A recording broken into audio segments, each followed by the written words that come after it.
আসসালামু আলাইকুম। আজকে বোম্বাইয়ের স্ট্রিট ফুড একটা রেসিপি দেখাবো, আর এটা পাউরুটির একটা রেসিপি। এটা খুবই মজার, মানে ভাইরে ভাই এত মজার, এটা আমি আপনাদেরকে বলে বোঝাতে পারবো না।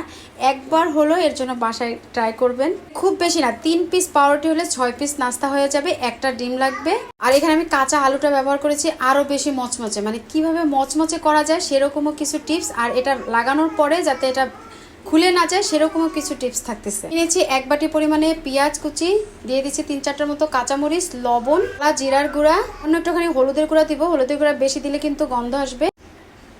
তারপরে দিয়ে দেবো এখানে চাট মশলা, আর একটা কাঁচা আলুর অর্ধেকটা নিয়েছি। তারপর গ্রেটারের চিকন যে সাইডটা সেটা দিয়ে খুব ভালো করে গ্রেট করে নিব। রেসিপিটা বাসায় অবশ্যই একদিন ট্রাই করবেন, আর কেমন লেগেছে আমার কমেন্ট সেকশনে জানাবেন। ভালো লাগলে প্লিজ রিকোয়েস্ট থাকলেও চ্যানেলটি সাবস্ক্রাইব করার। তারপরে গ্রেটারের সাহায্যে আদা রসুনও আমি একটুখানি গ্রেট করে তারপর এখানে দিয়ে দিচ্ছি। এখন দিয়ে দিচ্ছি 1 চামচ কর্নফ্লাওয়ার, 2 চামচ দিয়ে দিচ্ছি আটা। রেগুলার যেরকম আমরা রুটি বানাই সেই আটাই দিয়েছি, আপনারা চাইলে এখানে ময়দাও দিতে পারেন, কোনো সমস্যা নাই। তারপরে দিয়ে একটা ডিম নিয়ে নিচ্ছি ভেঙে, ডিমের ভিতরে সামান্য লবণ দিয়ে ডিমটা খুব ভালো করে ফেটিয়ে নিলাম। এখন পাউরুটি নিয়ে নিচ্ছি, আর পাউরুটির মাছ বরাবর কেটে নিচ্ছি। আপনারা চাইলে ত্রিকোণা করেও নিতে পারেন, যেরকম ভালো লাগে সেভাবে কেটে নিতে পারেন। আর সাইডের অংশটাও আমি ফেলে দিব না। এখন এই পাউরুটিটার উপরে আমি ডিম যেটা ফেটিয়ে রেখেছি সেটা একটু দিয়ে দিব। এভাবে করে দিলে আপনার এই ব্যাটারটা একদমই তেলের ভিতরে খুলে যাবে না। অবশ্যই কিন্তু বাসা যখন বানাবেন এর টিপসটা ফলো করবেন।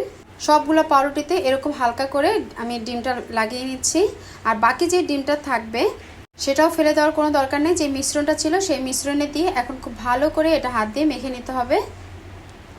এবার পাউরুটি স্লাইসের উপরে এটা আমি এপিট ওপিট করে মেখে দিব।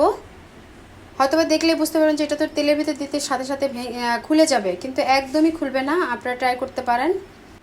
খুব ভালো করে এখন আমি 2 সাইডেই লাগিয়ে নেব। আর এখানে কোনো রকম পানি দেওয়ার দরকার নেই। এখন আমি তেল বসিয়ে দিয়েছি, তেলটা যখন গরম হয়ে এসেছে তখন আমি এই নাস্তাগুলো এখানে দিয়ে দিব। নাস্তাগুলো যে কি পরিমাণে মজা, আসলে গরম গরম আমি আপনাদেরকে বলে বোঝাতে পারবো না। অবশ্যই বাসায় একদিন ট্রাই করবেন। আর এটা যেহেতু বাহিরের একটা স্ট্রিট ফুড, আমরা ঘরে এবার আমি এপিট ওপিট করে তারপরে ভেজে নেব। আর একটু খুন্তি দিয়ে চাপ দিয়ে তারপর এটা ভাজার চেষ্টা করবেন, যেহেতু এখানে কাঁচা আলু আছে। আর একটু সময় নিয়ে তারপরে ভাজতে হবে।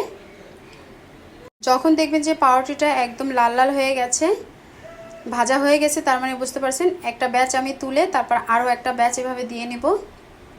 আর অবশ্যই কিন্তু এটা গরম গরম খেয়ে ফেলবেন। বানানোর সাথে সাথেই আমার এটা শেষ হয়ে গেছে, আমি আর কি বলবো।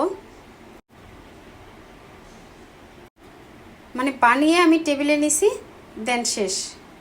আপনি নিশ্চিত ভাগে পাবেন না এটা যদি বানান, এতটা মজায় এই টোস্টটা।